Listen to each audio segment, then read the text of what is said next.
Hello and welcome to Pods Like Us.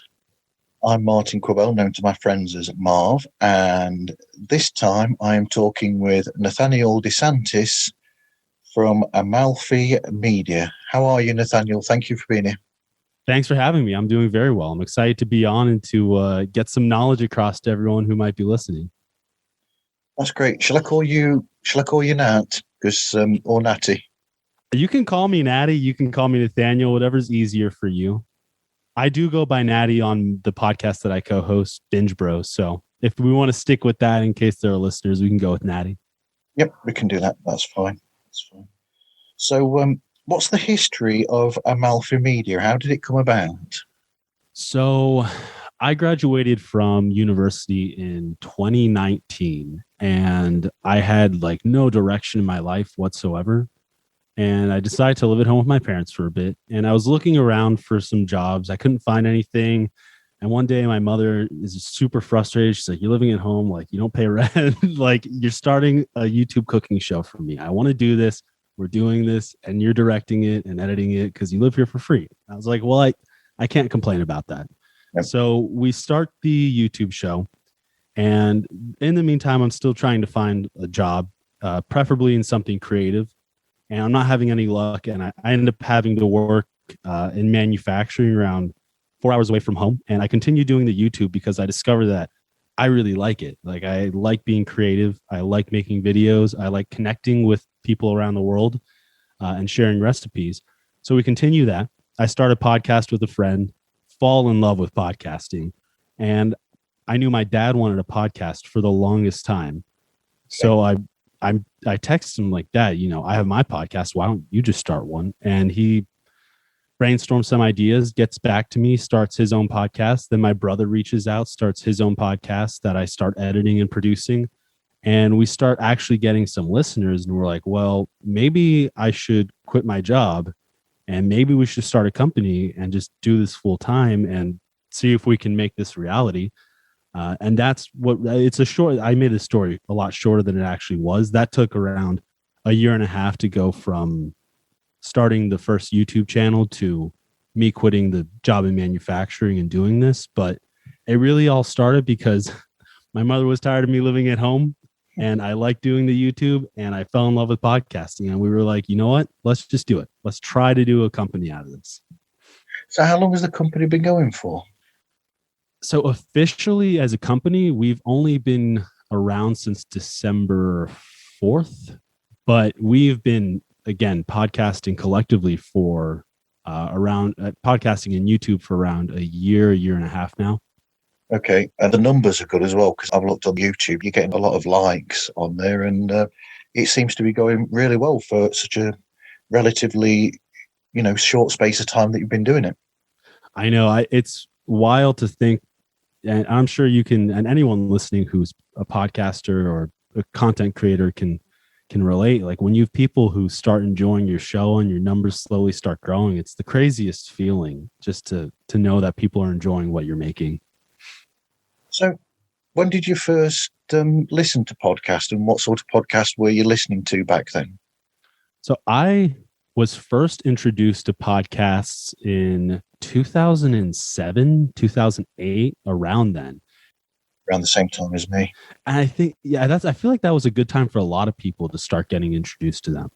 But I feel like with most podcasts that people discover, it's because my sister and I were really into one niche. And for us at the time, that was Harry Potter.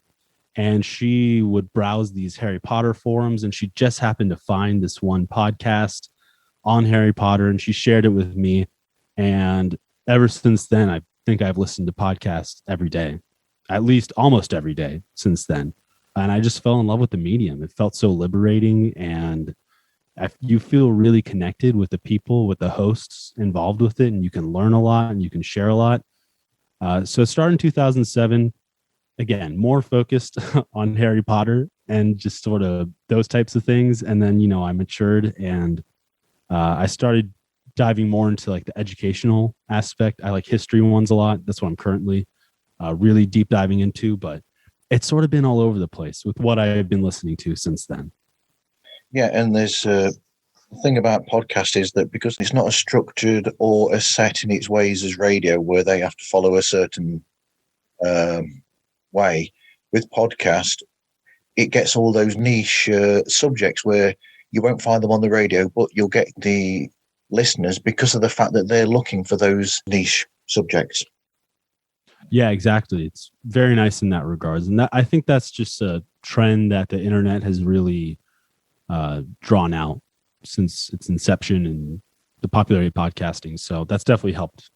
And it is what you're saying. You're right. Like with radio, you have, your 2 hours in the morning where you're on air. And if you didn't listen to it then you're out of luck. But, I could go listen to a podcast on some TV show from 10 years ago that's still out and active if I wanted to right now. Yeah, radio is selective, so they are pushing for the majority, whereas in a way, a lot of podcasts are looking for those people that have almost fell through the cracks, those subjects that need looking into, and people are looking for that specific thing that they can't find anywhere else.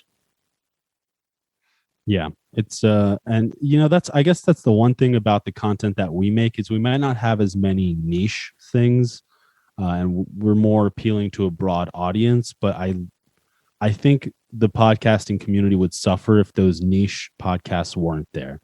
If those small podcasts talking about the most random things possible didn't exist, I feel like that would be a blow to the community. I think that's a charm of podcasting.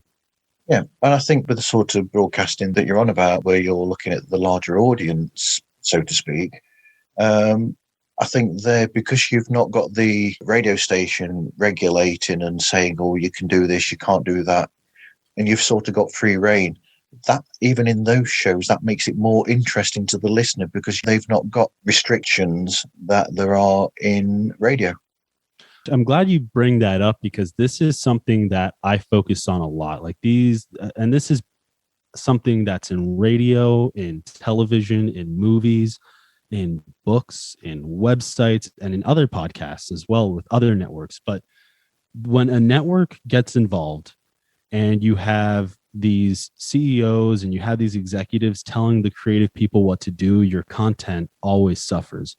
And like as a company, I'm very afraid that anyone would tell someone else what to do with their show. Like I like that my brother, my dad, my sister, my friend, and whoever else we might bring on the network can do what they want. Like that's very important to me. I want you to do your show how you want it to be and how you want it to go. If you want it to be 5 hours long, make it 5 hours long. If you want it to be 5 minutes long, like my sister's finance podcast, make it 5 minutes long. Do what you want because that's what will be good, not what some executive is saying you have to do because of the audience numbers or this is what everyone will like. Sorry for that. That was a quick tangent, but that's something I like to talk about.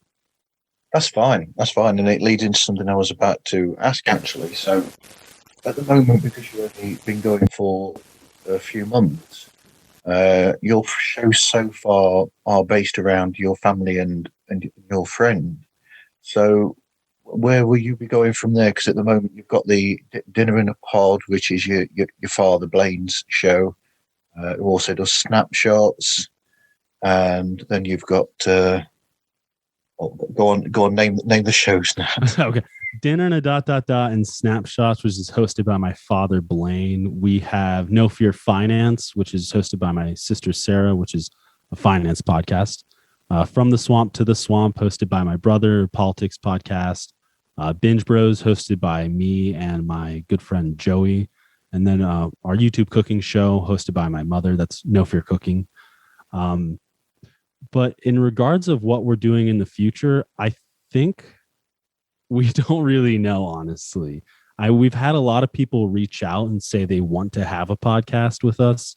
And usually what I tell them is, great, make me a first episode. I don't care if the quality is garbage. It can be recorded on your phone or a potato for all I care. As long as you get me an episode and put in some effort, let's see what it's like and go from there. But right now, while we're still growing, I think we're trying to just stick with what we have instead of expanding our catalog, because I'm the only one who actually has quit my job to do this full time at the moment. And because of that, I'm sort of like our editor, our producer. I do the audio engineering, I do the marketing, the website, a little bit of everything. I'm involved in all of it.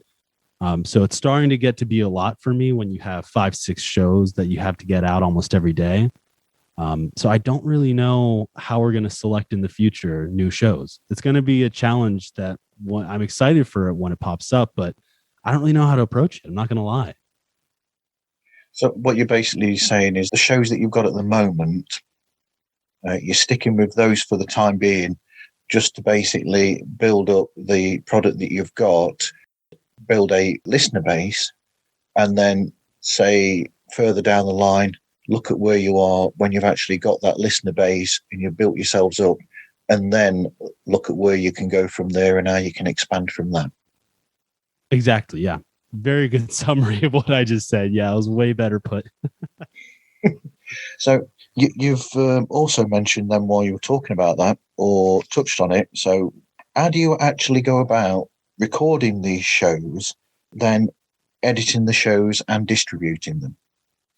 Right. So for recording them, I got all of our hosts a Shure SM58 and a Scarlett Solo. Just keep it really simple. And they just use Audacity, record into that, and then they share the file when they're done on a Google Drive. I download it and then I edit it in Adobe Audition.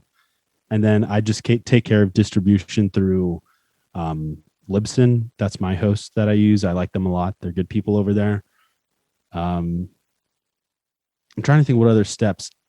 Yeah, so basically they record it, get me the audio file, and then I take care of it from there.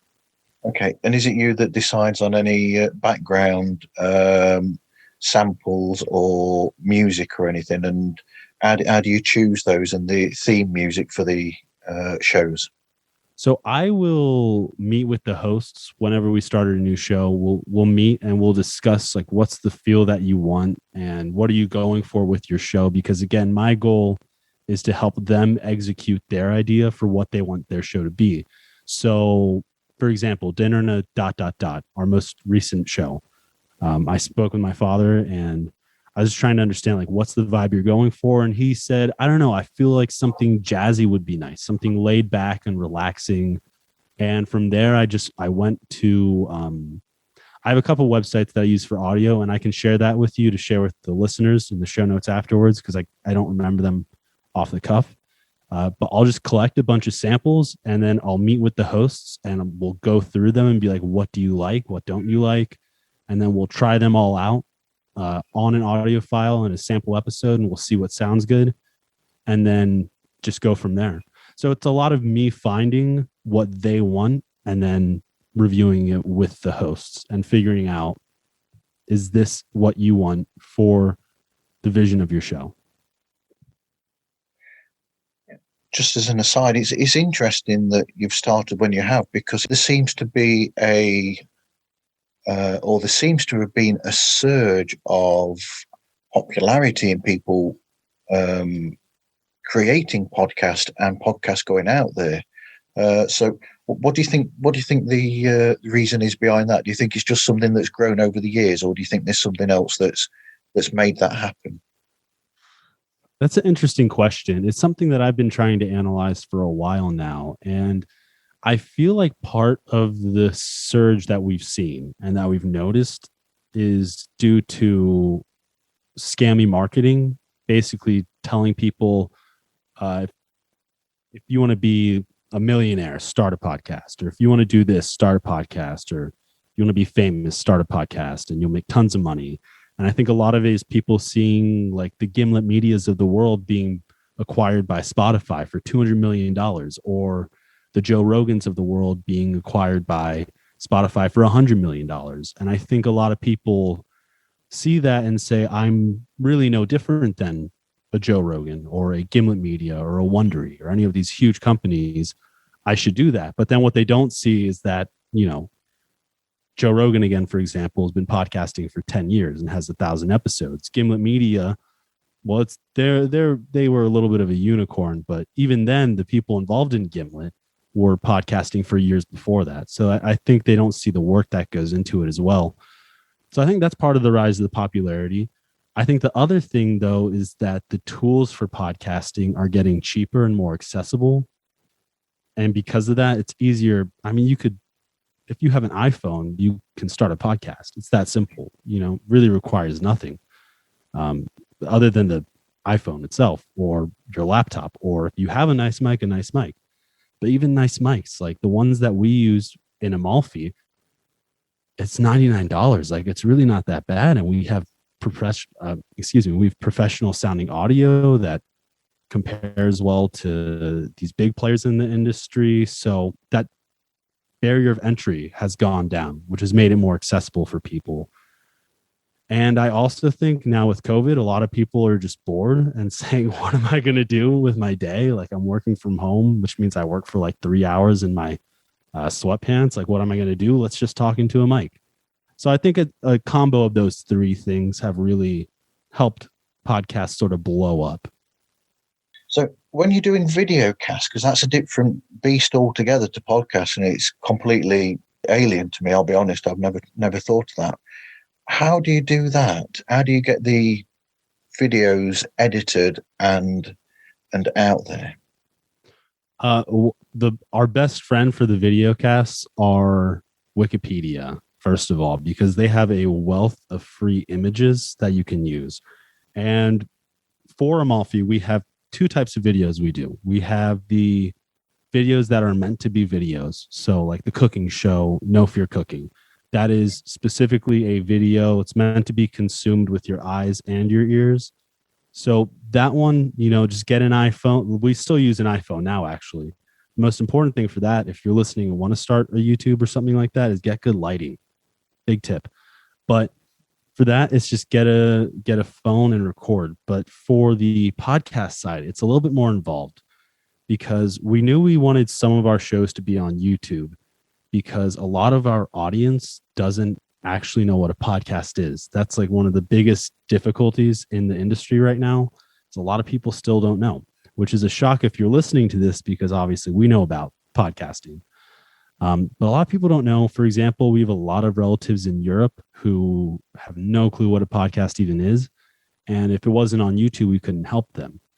And I don't mind having just what you see a lot of podcasts do is they'll just put like a picture over the video and just let that picture play throughout. And we did that for a long time, basically until last week. But when you're playing with YouTube, it's important to understand that you are on a platform that values video, not just audio. YouTube is not a podcast app.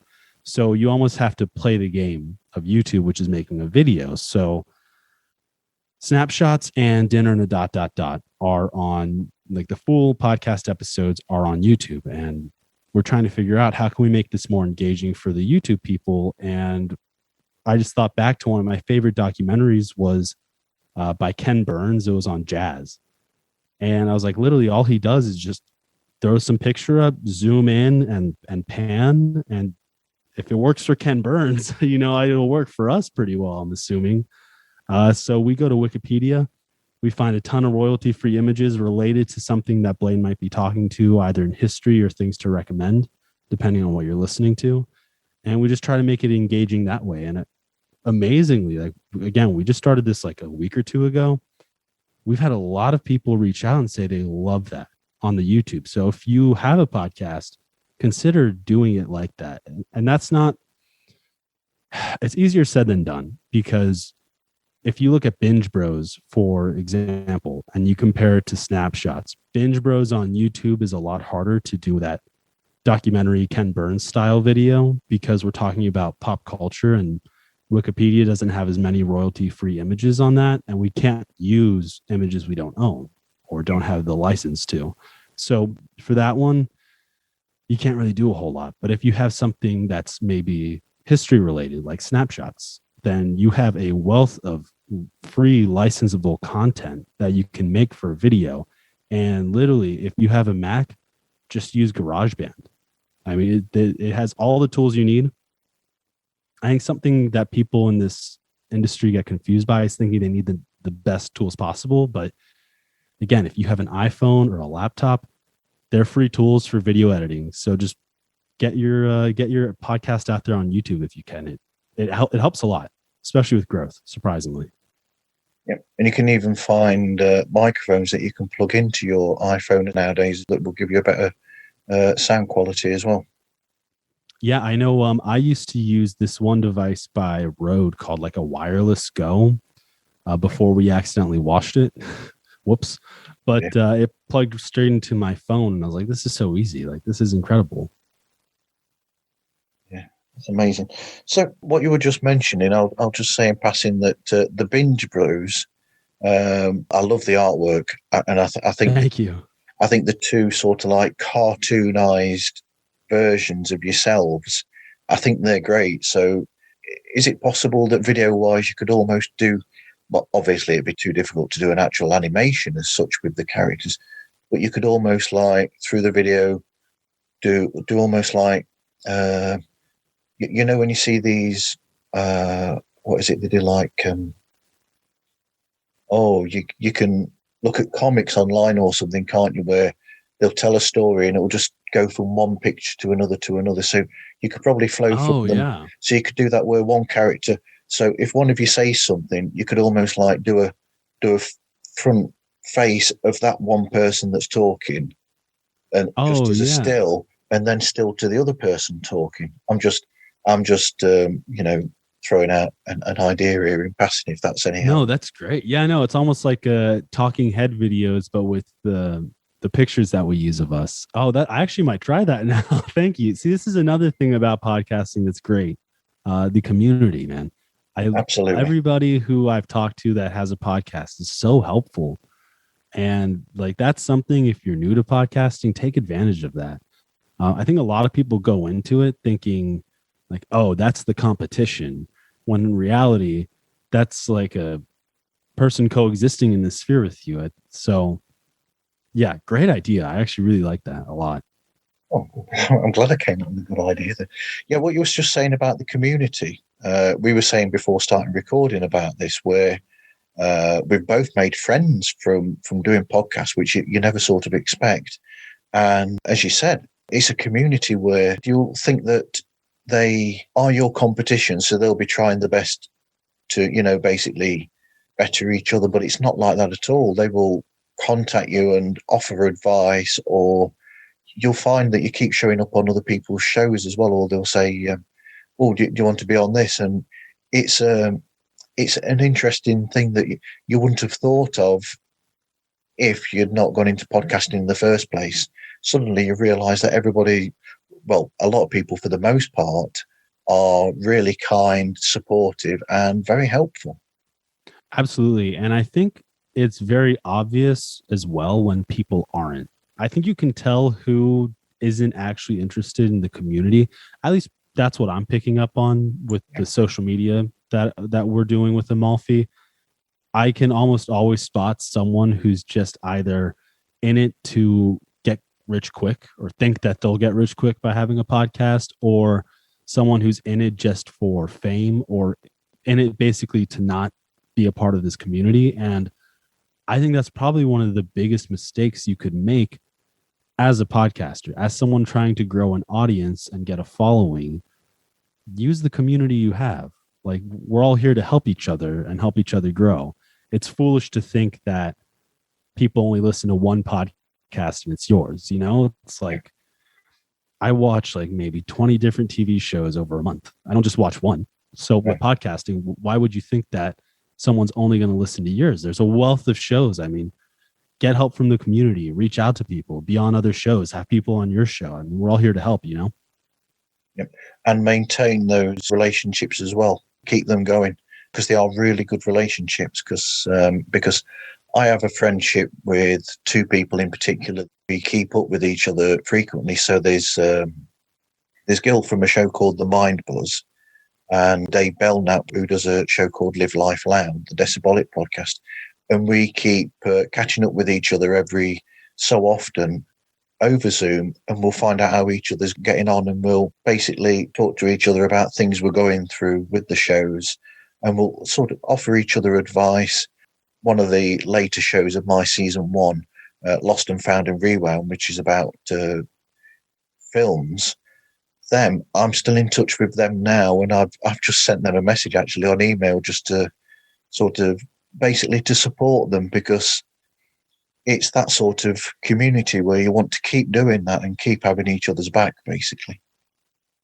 Yeah, exactly. And that's the charm of podcasting. And I think a lot of people get nervous when they see big companies throwing millions of dollars at podcasting and thinking that's going to go away. But I don't think that's going to be damaged because there are 100 shows out of a million that are produced by huge mega companies. I think that community will always be there. And as we're saying, like, these are friends that you'll probably have for a long time, if not the rest of your life, depending.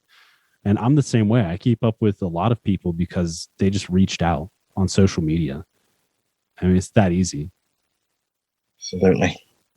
Can I ask you, what is the biggest change that you make? Because I'm always trying to find ways to improve our shows. That's a big focus of mine, is how can we improve from the previous show to the next show? Is there anything that you did that you noticed just all of a sudden people really liked, that you made a change or a shift in your show? I don't know. I think sometimes a lot of group shows where, because I mix my show up, so I will do like one-to-ones or shows like this where I'm talking to the podcasters themselves about their shows. But I also mix that up by every so often I'll have a group show where I'll have a group of people and we'll pick a specific subject to talk about, and they seem to be popular. I think the whole idea is to just basically, I don't know, mixing it up, I think makes people more interested. But the problem is that sometimes if I'm doing a one-to-one with people, it's almost as though you have to almost pick certain subjects will find more people listening than other subjects. We'll put it that way, shall we? Oh, really? Interesting. So what subject should we talk about that you know for a fact people will like to hear? I think you're doing well with what you've got, really, because the chat-based shows that I talk to, like Out of the Blank, which is he does one-to-ones with people and they just chat about whatever. That's actually my most popular episode. And then I think Beatles-related podcasts, there are so many of those. And because there's a community of Beatles podcast, they will invariably listen to the shows where I'm talking to people who do podcast on the Beatles as well, if that makes sense. Yeah. No, I've noticed that with with social media, you can find like one band or one TV show or one group, and then also find 1,000 podcasts dedicated just to that one band, group, book, author, whatever it might be. It's mind blowing. Like Bachelorette is a big one because Binge Bros, at a point in our history of the show, we were doing weekly recaps of Bachelorette, which we cannot go back to that. That was a struggle. But I was finding like hundreds of podcasts just dedicated to this one show. And I'm like, this is absolutely nuts. And like the fact that there are this many shows about one TV show. So that's interesting you've seen that with the Beatles. Yeah, but I also think that because I've only been going since October, so I did a season that was October through November. So over 2 months, I released 16 episodes, 2 a week. And then we had 3 special episodes over Christmas. So it's relatively early days yet, but I found that bringing these episodes out for this season I'm on now, season 2, people seem to be going back to those other episodes. So it's almost like I've got new people listening that they listen to the new episodes and they're thinking, oh, I quite like this. We'll dig into the old episodes and see what's there already. So my older episodes for season 1, they're suddenly getting listens after all this time of not having any. So I'm hopeful that the listenership is going up. You're always taking a risk with these things, I suppose. That's interesting. This is something I've noticed is like you almost have to get to a critical point in the amount of shows you have on your podcast for people to start binging your back catalog. Yeah. So like I think it's around like 10 episodes for most of our shows. When we hit our 10th episode and new listeners discover us, all of a sudden we'll see like what I call super fans, like 5 people who'll just go through the entire back catalog and listen to every episode we've ever done.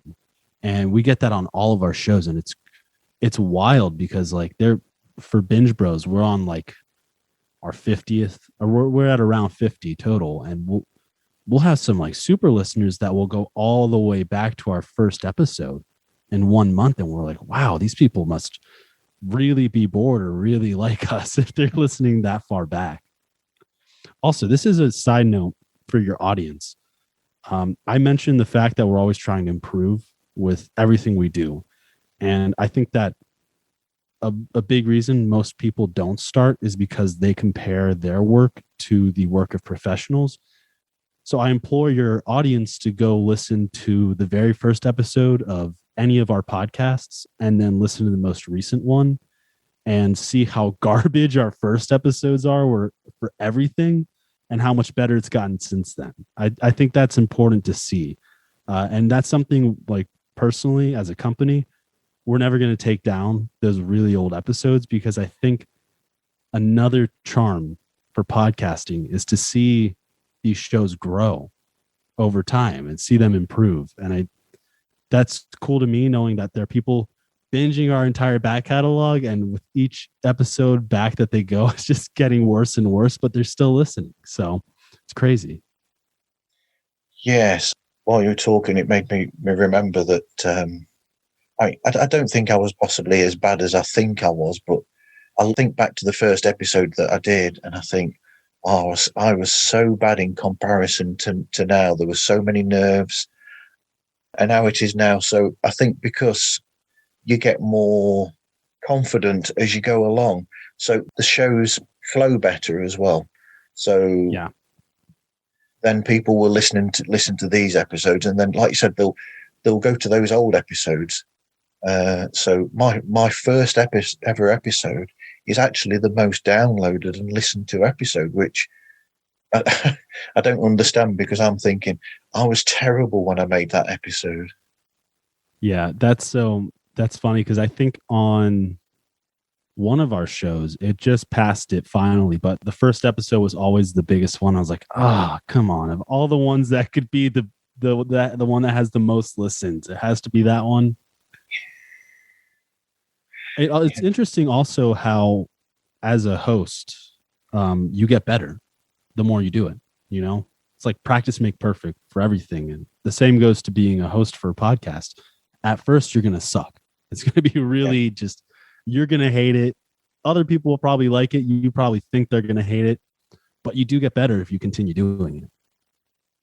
Absolutely. You get comfortable with it as well, because you'll find that the first time that you do it, because my show is based on chat between me and somebody else, or me and other people, when you start doing it, you're that worried about trying to make sure that you've got the content to the show that sometimes you'll not be picking up on certain things as well. And then, because I've listened to old shows and thought, do you know what? I didn't pick up on that.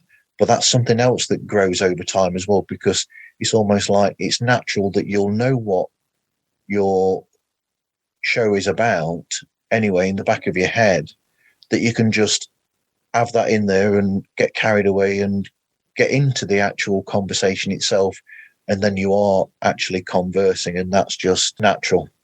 Yeah, I've definitely noticed it myself as a co-host for Binge Bros. Like you get more comfortable with the idea. And interesting is that I've never had a huge issue with confidence in my life. It just bouts here and there where I wasn't a confident person. But the more you podcast, at least personally, what I've experienced is the more confident I feel with my interactions in day to day with random people, and my public speaking abilities, and my ability to just talk about anything with anyone really for a duration of time without awkward lulls or or understanding that like silence is okay. And sometimes the best moments I've had behind a mic are when I just stop talking and I let my co-host talk. So it has a lot of impacts on your life outside of just podcasting. It's unique like that. It is.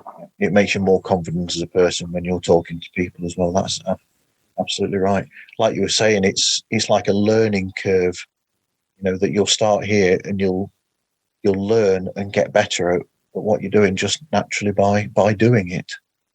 Yeah, and then there are the exceptions, like my father, who just does his first podcast and it's perfect, and like doesn't have to. I remember when he got me his first episode, I was like, "Dad, are you kidding me? This is perfect. How did you do this? This is insane." I guess he does have a little bit more experience than me, which helps, but most people are not like my father. Most people are probably like me. You got some learning to do as in regards to being a good host. One of these days, I plan on actually asking if I can do a show with your father actually and discuss those two shows that he does, because he'd love to be on. Yeah, absolutely. They're fascinating because your dad seems to have a by saying Nat's dad, we're talking about Blaine, who does Yes. Dinner and a ... and Snapshots. That's correct. So he has this, or he seems to have a love of facts and dates and the importance of dates and things that happened on them. And it's almost like a walking encyclopedia of facts with things that he comes out with in the shows. Yeah, he is by far the most well-read man I think I've ever met in my life. One of the most intelligent I know also. And it blows my mind still. I'm like, Dad, how do you know all these things? Like, I don't know if I can ever be as smart as you'll be one day. How has he had time to read all of these books and find out all this information that he's got there? Where has all that come from? I asked myself the same thing. Granted, he is retired, so he has a leg up over most people, but still, like sometimes I'll be like, Dad, like when do you have time to do all this? Like, even though you're retired, like how are you getting so much reading done? This is nutty how you're doing all this. By the way, he's also a huge fan of British TV. Like BritBox is his number one streaming service, if you're wondering. Yeah, because he mentioned in his most recent episode of Dinner and a ... that he loves New Tricks, which is a British television program. Yeah, he'll make me watch it with him some nights. It's a good show, actually. It's really entertaining. I was surprised. That's true. So just as basic descriptions, do you want to describe to people what each of the shows that you produce are about? Yeah, absolutely. We'll kick it off with the show that I co-host, Binge Bros. Basically, my best friend Joey and I will binge through a TV show that's usually voted on by our audience, and then binge through a movie. We use a random movie generator. We spin the wheel on the show once a week, and we'll review that movie. We do 2 episodes of the podcast a week, and we also follow along with big TV shows at the moment. So WandaVision is one that we're currently binging with our audience since it comes out on a weekly schedule. It's very convenient for our schedule because we don't have to binge it then. So every week we're covering WandaVision, and we plan on doing more of the Disney Plus stuff that's coming out too. So anything movie, TV related, Binge Bros has covered. We do a lot of audience interaction with that one. And then we have Snapshots hosted by Blaine, as we've been talking about. And that one is focused on nostalgia and history. It's basically a This Week in History podcast. But as you and I were discussing, like the facts that you learn they're so random, but so interesting at the same time. You're like, I've never heard of this in my life. And it's the most fascinating subject you could think of, and something you've probably never even heard of. So if you like history, that's a really good one. Dinner and a ... Love it. 10 minutes, which is like perfect, especially as the editor. I love that it's a 10-minute show, but Dinner and a ... that's basically weekly recommendations on what to do after you finish dinner. So it might be like reading a book on this topic, or it might be listening to some new piano music that you might not have heard of before. And it also touches on some history, like snapshots. It ties in well with that one. And then we have From the Swamp to the Swamp. I don't know how international your audience is, but that one is based on U.S. politics. It's hosted by my brother. He was a political science professor for a long period of time and decided he wanted to have a podcast also. And that one's just, again, nitty gritty political analysis. Those are our long shows too. That's like an hour to 2 hours. And we also have interviews with there. We have interviews on there. For example, we have an interview coming out on Thursday with a Tennessee state representative, which is really exciting. So that's growing too really fast, which is really cool to see.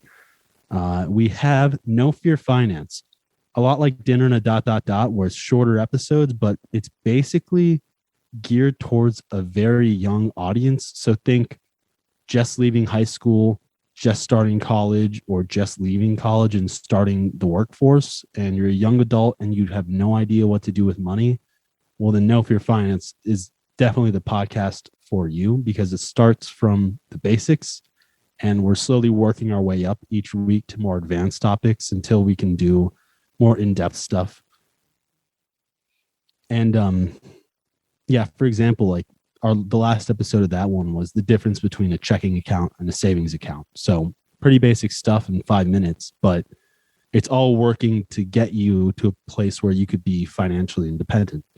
And that one's really cool because my sister had a ton of student loans and like paid them off in a year, and she's very inspirational in that regard. So it's cool that we can share that knowledge with other people. And then let's see, what else do we have? We have No Fear Cooking, which is taking food recipes that sound hard and showing you that they're actually really easy to make, because a lot of people are afraid of cooking because they think it's hard, when in reality, cooking's not that hard. I think that's a fun one too, because people will send us pictures of the food they made, and we'll have random people that we've never met send us a picture of bread and ask, did I do this right? And we're like, this is nuts. Some person in like Croatia just asked if they made our bread right. Like, yeah, you made it, so it's perfect. That's the catalog. That's the shows. That's all we have right now. Wow. But what a selection of shows there is, though. I mean, there's something there for everybody, I think.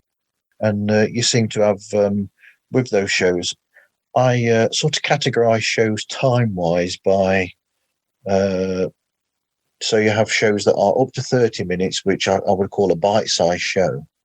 And then you'll have shows that are up to an hour and a half, which are mid-length shows probably. And then you have shows that go beyond that. And I mean, in the general world of podcasts, you even have shows that go up to like 4 hours or something. I think there's a history one that goes up to that.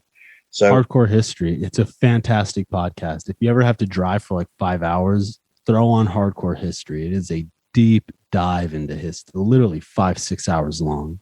It's not for the faint of heart. That's the one I was thinking of. So you seem to have a good selection of those first couple, which are like I said, the bite size to the medium length episodic shows. And a lot of them seem to be advice based as well, or offering suggestions for people with their viewing or their listening. And so they're really informative as well at the same time. Yeah, well, it's such a cool time to be alive with all the technology we have. Yes, it is doing some awful things to our mental health and to governments and for certain peoples. But at the same time, it's allowing us to connect with 7 billion people that you couldn't do in the past unless you were a $1 billion corporation. Now I can get on Instagram or TikTok or Twitter and basically contact every single person on the earth if I really wanted to. And our content in many ways is trying to humanize people more, like our hosts, humanize them and have that personal relationship feeling. And it's so crazy that we live in a time when you can do that. Like, that's mind blowing to me. I also think that your shows are helpful to people because these people are there looking for something to do or something to listen to. And you'll find that a lot of people that have been in lockdowns in countries, they've suddenly for the first time started to oh, I've baked my own loaf of bread, or I've made this. I didn't know that it was so easy to do this, that, and the other. Or I've been watching this program that I've not seen for my entire life till now. What have I done? Wow, this is brilliant. And so you've got to pick the right time to put these shows on to get that audience that's looking for something to do while they're in these troubled times. Yeah, and in that regards, it's so interesting how COVID has been both awful for everyone, but at the same time has benefited in some ways certain things like entertainment. Like as we're saying, like it's a great time to connect with other people with the entertainment you make, especially when people can't really do anything much else right now. And it's a great time to start making that. And if you're listening to this and you're thinking of starting a podcast, definitely do it. I think a lot of people right now get dissuaded because what we see is what we were talking about earlier. Podcasts are getting very popular, right? Something like 1 million podcasts are out there right now.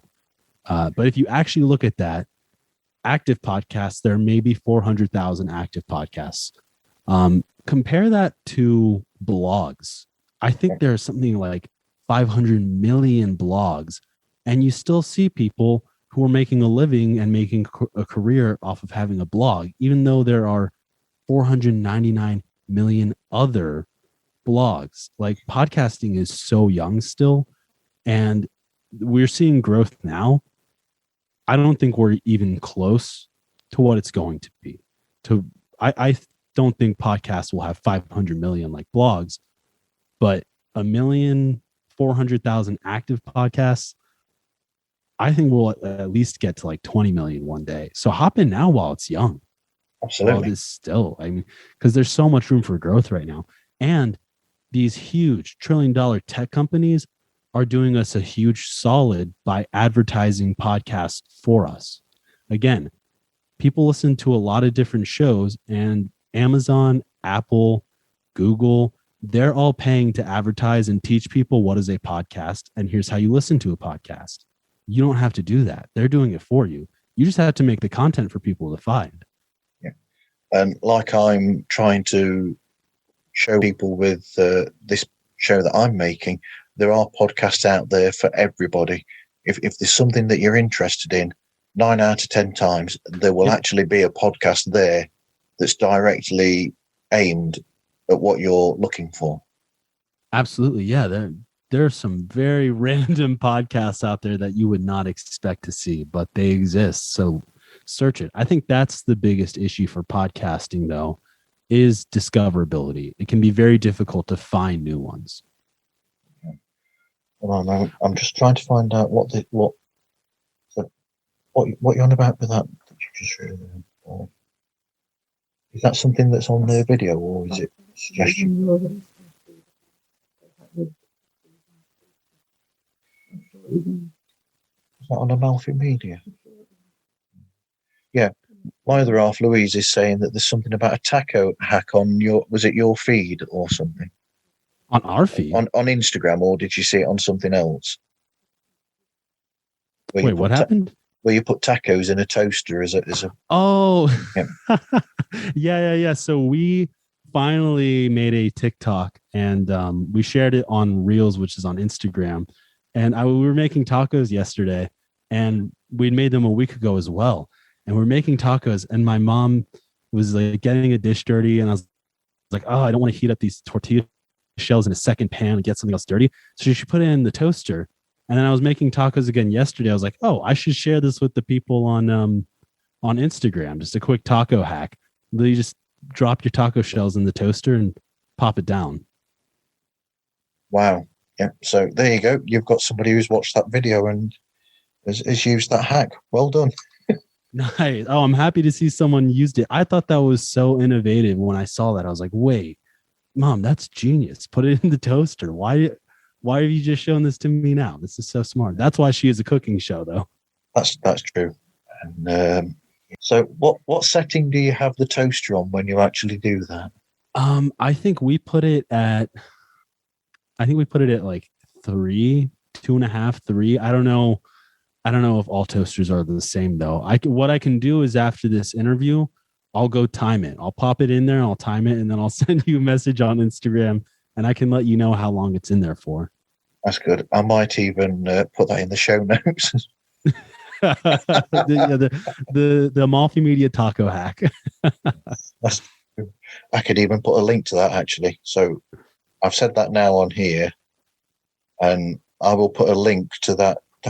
Mind you, on Instagram, once the video's there, you can't go back to it again, can you? Or can you? You can. You should be able to. I accidentally removed it from like our profile grid, but if you're on our profile, there's like an icon. Let me see what it looks like. I'm pulling it up right now. There is an icon that looks like a play button. It's right under there. Okay. So where did the name Amalfi Media come from? Have you got like connections to the Amalfi Coast? So my heritage, I'm half Italian, half Romanian. We have a ton of family in Europe. We're actually the oddballs of the family. We're the only Americans in the family, or the only people living in America. And because it's so family oriented, and my best friend Joey, his family is also from Italy. So my mother's also the non-Italian. She's the Romanian. Crazy story, by the way. She escaped communist Romania when she was 18, which is a lot of the reason why at my age I'm doing something like this, because if she could escape her country and almost die, I can make podcasts and survive. I'll be okay. But because we're a bunch of Italians, I was trying to think of something that could sort of unify us together.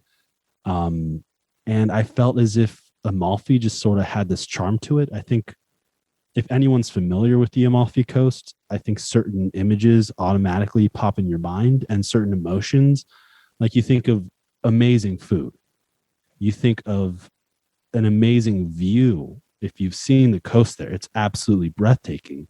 You think of a certain architecture style and a certain set of colors. And then you think of Italy and everything associated with it.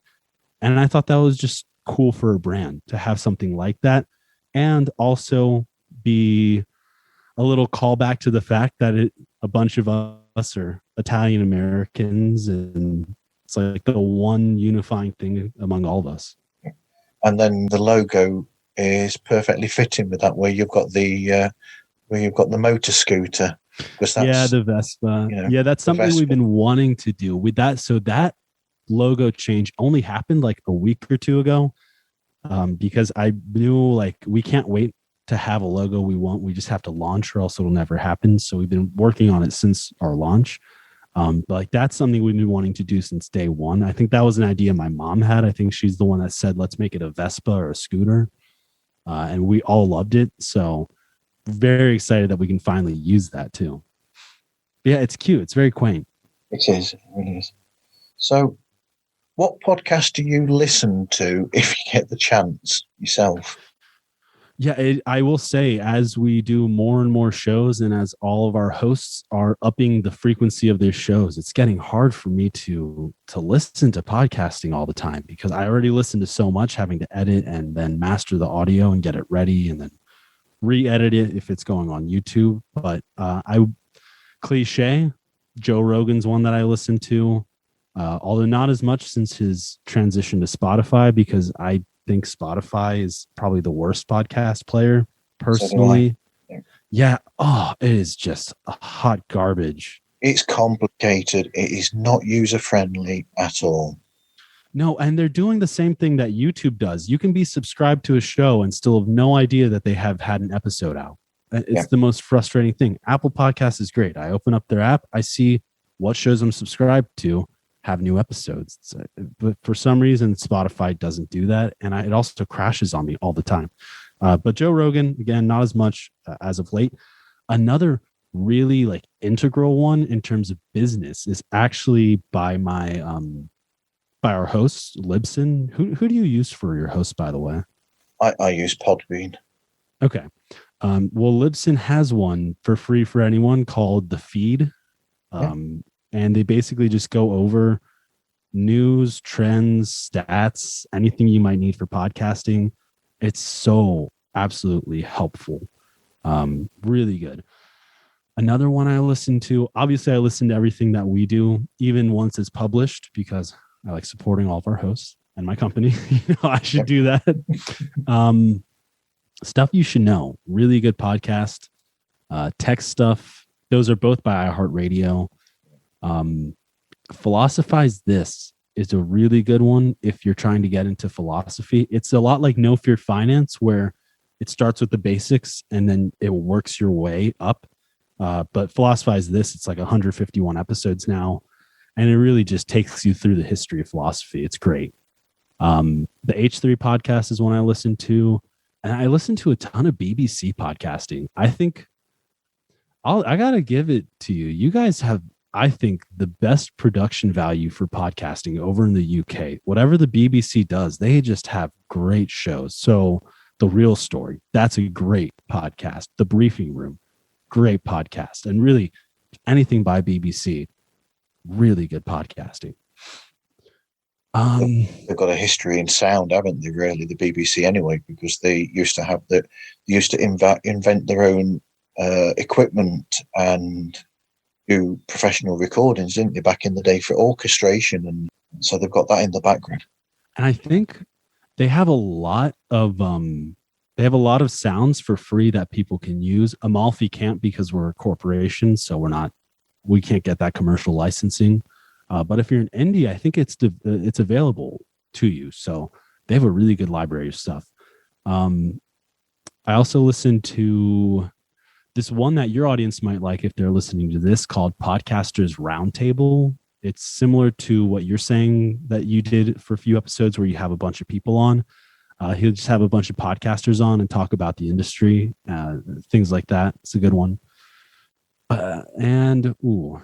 Making Sense by Sam Harris, another really good one. But I still find time to listen to all these good podcasts.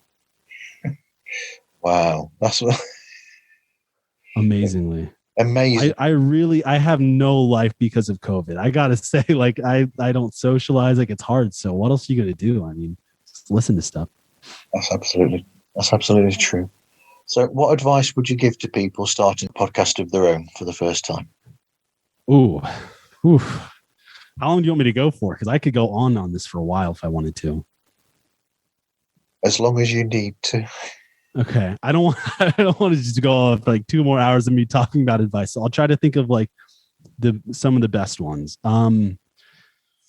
Don't waste your money on advertising your podcast on social media if you don't have more than 10 episodes. We don't advertise ours anywhere. Like, we don't pay for advertising. It's because that's not really how people find podcasts. But I've noticed, because, I run a social media for Amalfi, I get a lot of ads for podcasts, and I'll click on them and I'm amazed. These are people who have like 2 episodes and they're paying Instagram to basically do nothing for them. So don't waste your money on that. Use it for better things, like maybe improving your equipment if you can. Another piece of advice, just start. And it doesn't matter if you don't sound like the top of the top, just start and then don't stop. It's really one of those things where the growth is very slow in the beginning.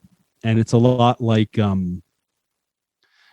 interest on your money, where when you have $50, the interest, 10% interest on $50 is going to be nothing compared to 10% interest on $1 million. But you might start with 50 and you'll slowly grow, though. And then you might get to 500, and then 10% interest on 500 is a lot more than 50. And then the 10% on that is more, and it'll slowly snowball, and you will grow.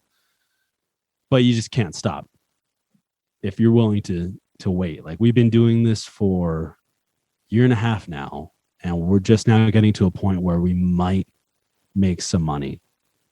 So be prepared to be in it for the long haul.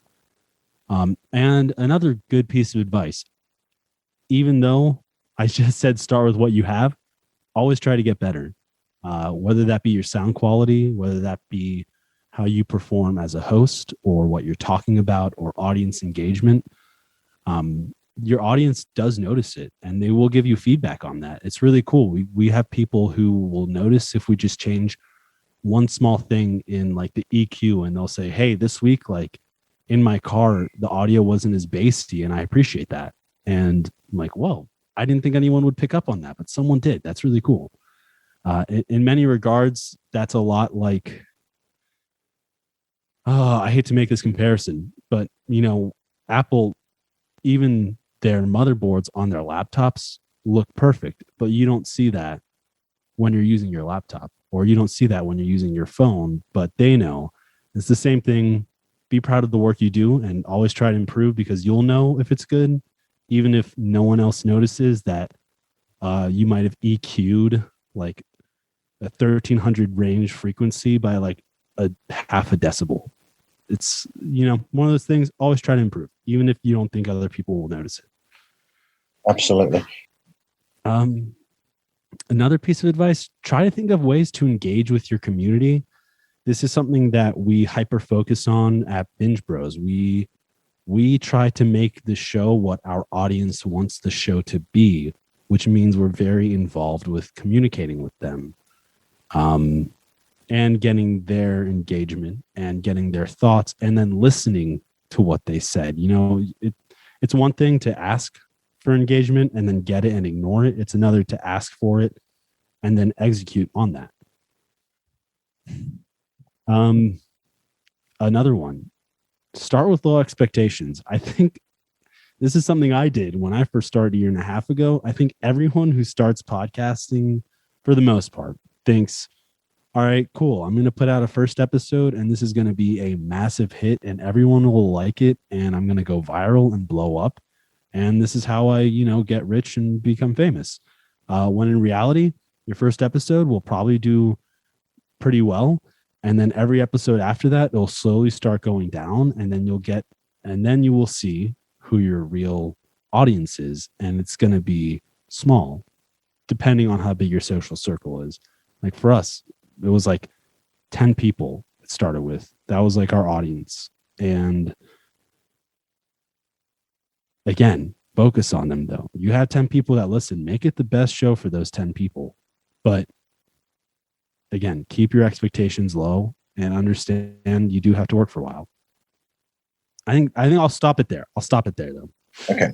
That last one sort of made me think about saying to people that when you start a podcast, don't be so worried initially about the numbers. Work on the content that you're providing, and you'll get the numbers, because there'll always be people that are interested, and so you'll get those numbers at some point eventually. I'm afraid of number chasing. That's like within Amalfi. I think if you were to ask my family and my friend Joe what the biggest critique of me is, it would be that I'm not very forthcoming with our numbers. I obviously share everyone's statistics with them, but I don't give it to them every day. I do it like once every other week, because that shouldn't be the focus. No. Numbers, right? It should be, is my show good? Is it a good quality show? Do people like it? Is it entertaining? Is it engaging? Like what you're saying, if you make it good and you always try to make it better, people will come and they will listen. And if you're just chasing a number, you're not going to get that same thing. It won't be authentic. Always make it interesting to yourself, because if you're not interested in what you're actually doing, then that will come through in the show as well. Yeah, and don't be afraid to switch up your show by that exact same token. Like Binge Bros did not start out as Binge Bros. It started out as Trenches of Knowledge. So if you go listen to the first episode on the Binge Bros feed, you won't be listening to Binge Bros. You will be listening to a completely different show, because we started as Trenches of Knowledge, which was basically us reading Wikipedia articles. And we decided one week, let's talk about a TV show. And as I was saying, you listen to your audience, they're telling us, and our numbers are showing us also, they liked that we talked about TV shows. We were getting more engagement when we did that. And we thought, well, we both like TV and movies. Why don't we just change the name of the show and change the direction? It's really that easy. Like anyone can change their podcast name and direction if they wanted to. You've made me think about actually doing something like that now. So I'm going to just put out there that I've had an idea for a way to mix up mine, where every now and again I will list 5 podcast shows that are on a specific subject or a genre. So would people as listeners like it if I did a more expanded version where I include like clips, if I can get them, from those shows, and do it in a small, say, 15-minute format, where I'll do these 5 shows, and then you'll have a clip from each of those 5 shows, and that will be like a one-off episode every now and again that just does that. Would that be interesting to anybody? You know, what's interesting is we did something like this with Snapshots, the podcast hosted by Blaine. He wanted to start a whole new podcast called Listen to the Music that would focus more on music. And we almost launched it. Like, we had the feed made, we had the feed made, we had cover art made, we had everything ready to go. And we were thinking, why not just throw them on as special episodes in the Snapshots feed? It goes along with the content that he's already making. It's really just an extension focused on music. So if you go in that, you'll see Listen to the Music #1, for example, and it's focused on the 60s. And we're dropping Listen to the Music #2 next week. It's like a once a month thing on Snapshots, but there are people who like it a lot. Okay. Thank you very much. Yeah, I think that'd be cool for your show too. It does go with what you're doing as well. I mean, if people are here to discover the behind the scenes of podcasting, I'm sure they'd also be interested in hearing what everyone else is doing as well, and what's good and what are people liking. Thank you very much, Natty. So where can people find out more about yourself and Amalfi Media? If you would like to see, or not see, if you'd like to hear just our podcasts, go on any podcast app and search Amalfi and we'll pop up. If you would like to find us on YouTube, I'll direct you to No Fear Cooking. That's our biggest YouTube. Otherwise, go to www.amalfimedia.com, and all of our shows are there. And we have a newsletter coming out soon so that people can sign up to be notified just once a week on what's new in Amalfi and what new episodes are out. And then you can find us on Instagram and TikTok at Amalfi Media. And then our Twitter is Amalfi_media. Again, we try to keep Twitter and Instagram and TikTok. They're like a beast of their own. It can be a pain to make content for that. It can be a grind, but we're there and we put out good content. You'll enjoy it. So that's where everyone can find us. Thank you. That's great. Thank you very much for talking to me, Natty. Yeah, thank you for having me on. This was enjoyable, and I'll bring it up to my father that you want him on one day. I'll let him know. He'd be interested in that. Thank you very much, and thank you everybody for listening. And hope you listen again to another episode of Pods Like Us.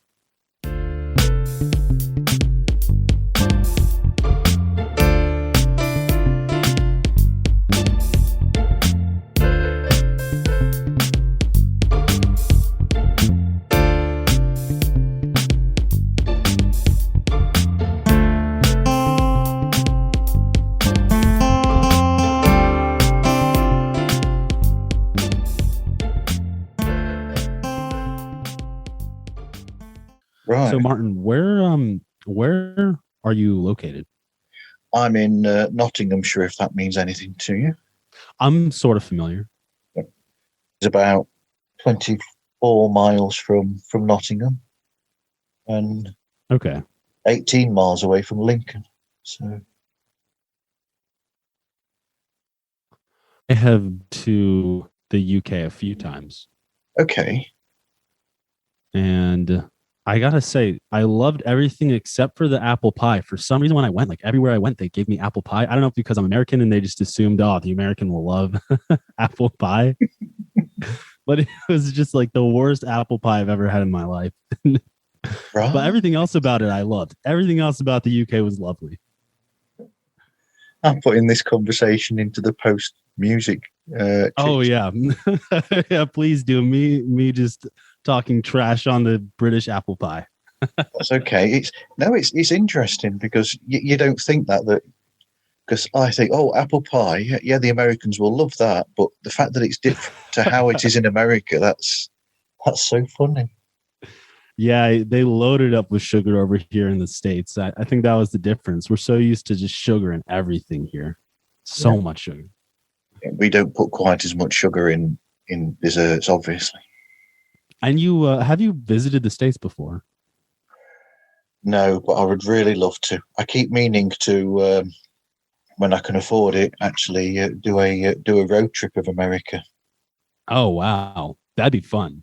I would love to go from east to west. Yeah, that's a lot of driving. Because I take part in a songwriting challenge during the summer months called it's called 50/90. So songwriters all over the world, they'll write songs and then they'll post them up so that people can comment on them. And the idea is to do 50 songs in 90 days. So oh, wow. I've been doing that for 7 years. This year will be the 8th year. And I said, one of these days, I plan on actually doing a road trip of America while that's going on, with the idea of stopping off at different people's who are taking part, different people's places, and actually collaborating with them on the stopovers and basically stopping over to people's places who are actually taking part in it. That's so cool. And you could even make a podcast out of that too. Yes, yeah, or a videocast. Actually, that was an idea that I had for that. Yeah, that would be a fun time. I feel like after COVID, you should do that once everything's back to normal. I would love to do that. Yeah. So, how's the vaccine distribution going where you're at? So, the vaccine distribution at the moment, they are given to the over 70s. Okay. I think there's a period of, is it 12 weeks that they're giving between? Because it's a 2-part vaccine, isn't it? You have You have one at this point, and then 12 weeks later. Is it April? Yeah. But being 50, we don't get our letters until they're saying around the end of April, beginning of May for the 50 plus. So it's going 70 plus, then 60 plus, and then 50 plus, and essential key workers are at the same stage as the 50 plus as well. Which, unfortunately, I'm on both of those. It doesn't make any difference that I'm a key worker, because I'll still, being 50, I'll still becoming 50. That's why I started doing a podcast in the first place. So. Really, why? I was coming up to 50 years old, the birthday, and I just thought, what can I do that's different to the everyday, almost mundaneness of my job? And I thought, I listen to podcasts while I'm driving around, because I do mobile security. So I'll drive from one site to another, doing checks and alarm response. So I listen to podcasts while I'm driving around. And I thought, well, what do I love? I love listening to podcasts. How about I do a show and find out the nitty gritty of how people do those shows, because I find them fascinating anyway, and do a show about that, so that you're pulling the curtain away to show people how it's all created and how there's more to it than just people sat at a desk, with a mic either side and just making things up on the spot. There's a lot more to it than that. And I just thought, yeah, why not? Give it a try. And yeah. So. Yeah, I absolutely love that. And I agree with what you're saying right there. So many people think that it's just, okay, you sit behind a mic, you shoot the shit with your friends, and then you just upload it and it's ready to go. But there are so many steps that go into it.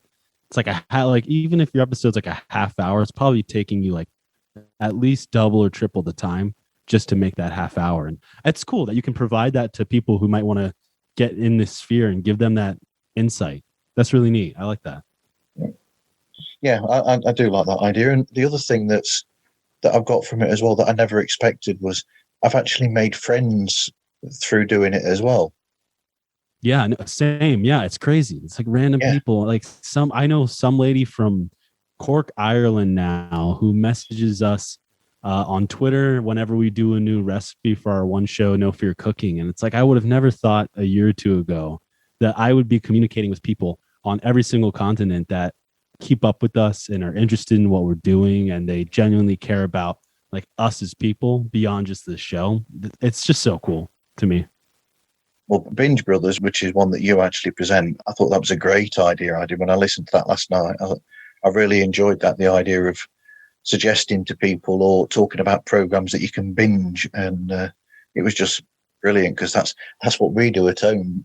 We hardly ever watch normal television now. It's mostly streaming because it's just there. Yeah, it's easy. We actually got rid of cable at our house. We don't even have anything like that. We just have Netflix, HBO, and Amazon, and then what we get is what we get. That's all we got. So how are you doing over there with your vaccines? So I am only 24, so I'm like the last of the last of the last of the people to get it personally. So it's going to be a few months for me, but I'm living at home with my parents, and my dad is just qualified actually to get his vaccine, and he gets it tomorrow, his first round, which is incredible because he's high risk. So for the past however many months now, I've been stuck at home because I don't want to accidentally go see a friend and then, kill my dad or something like that. So he gets his first round, then we just have to wait 20 days and he gets a second round of it, and then he's in the clear. So it's interesting here though, because each state sort of has their own different response. And I'm in South Carolina, and I don't know how much you know about South Carolina, but for the most part, we don't really do a whole lot that well. We have a very poor education system, very bad roads and infrastructure. But the vaccine is the one thing our state's doing well. So it's good here. But then there are also people that we know in Pennsylvania who have been on a list to get it for like 2 months now, and there's no sign of progress for them. So, but for me personally, things are going well with the vaccine. Wow. So go on then. What relation are you then to Blaine? That would be my father. That is Blaine's your my father. dad. Yes, Blaine's my dad. Magda from No Fear Cooking is my mother, and Sarah from No Fear Finance, that is my sister. Matthew from the Swamp to the Swamp is my brother, and then Joey from Binge Bros is just my best friend from back in the college days. Okay. We should go into the show, I think, because I'm starting to go into areas that we need to. Yeah, sure. Let's do it. Okay. Yeah. Right. Nat, how do you think that we did? Did we do okay there? Yeah, I thought that was fun. That was enjoyable. It really picked up like halfway through too. Once I just started talking about more unrelated things at some points. But no, that was fun. Yeah, I liked it. I tried to make it more conversational. I mean, it's, there's obviously questions that have to be asked, but I think more conversational makes it possibly more interesting to people rather than a standard question and answer. Yeah, I liked how the beginning was more question and then I answer and this or that, but it really felt like once we got through that list so fast, it felt like it was more natural. Like when you and I were just sort of talking, I liked it. That was really enjoyable. It's also my first interview related to anything I've done with Amalfi, so this is a big moment for me. Okay, well, I'm hopeful that I did okay to put over the information that's needed for people. Oh yeah, no, absolutely. And I'll be pushing this out on all the Amalfi stuff as well. So it'll be interesting because I don't actually know if our social media helps bring people to our content. It's interesting because it connected us. I don't think I would have come on the show had I not had us on Instagram and that you could message us. But I don't know if it actually drives people to our content. So I'm curious to see if people will be driven to your show after we post about it.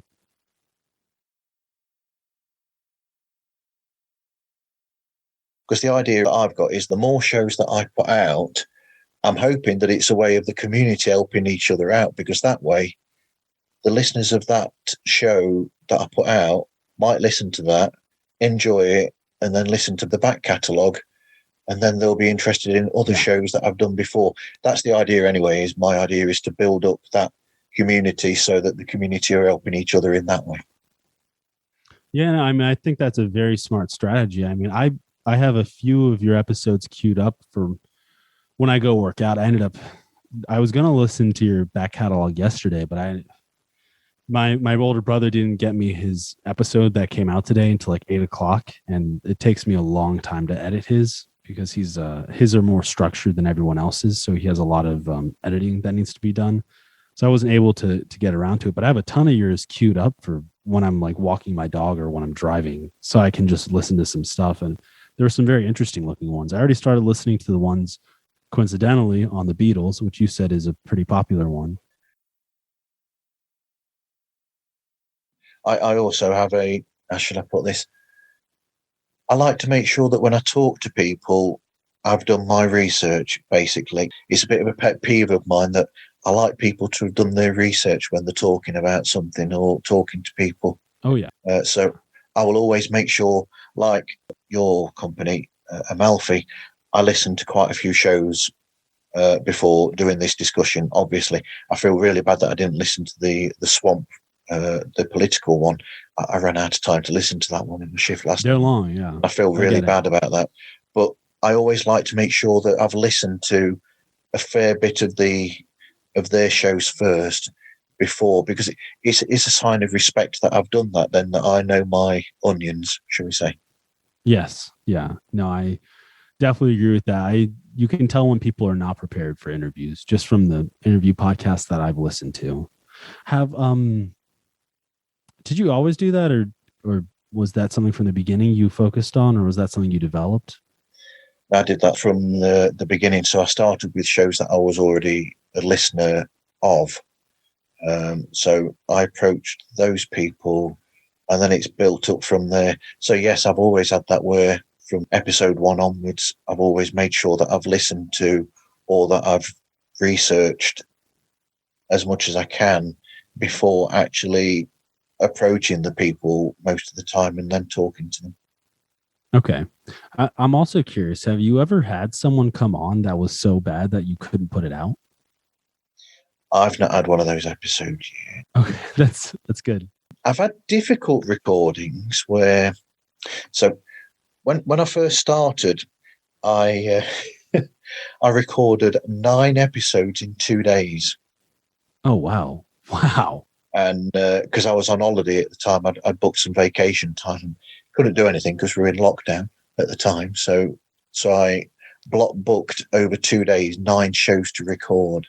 And one of those, because I was new to actually making podcasts, this is my first ever podcast. I was nervous anyway. And then when I was told by this person, oh, you've got me for 30 to 45 minutes. I'm sorry, I can't give you the full hour and a half. It made me even more nervous because it put me in that position of, oh, I've got to get everything in that short an amount of time. So giving me a time limit to someone who's only been doing it, that was my second day of doing it. That was very tough. Yeah, no, I can imagine. I didn't want this to be uber focused on what can someone do to grow their audience, because that could be like a whole 2-3 hour episode in itself. And, not that we're like pulling in millions of people, but we have gotten to a point where we went from 0 a month to around 10,000 a month. And there are things you can do to help grow. And I think this is a cool way for, if you ever need help, for me to be able to help other people grow their show as well. Okay. Right. Thank you, Nat. Thank you very much for that. That was great. I really enjoyed that. Yeah. Thank you for having me on. I had a fun time. Thank you very much, Nat. I'll let you get on now and I'll contact you. Well, I'll keep in touch with you. You take care. Sounds good. You as well. Bye. Thank you very much. Bye.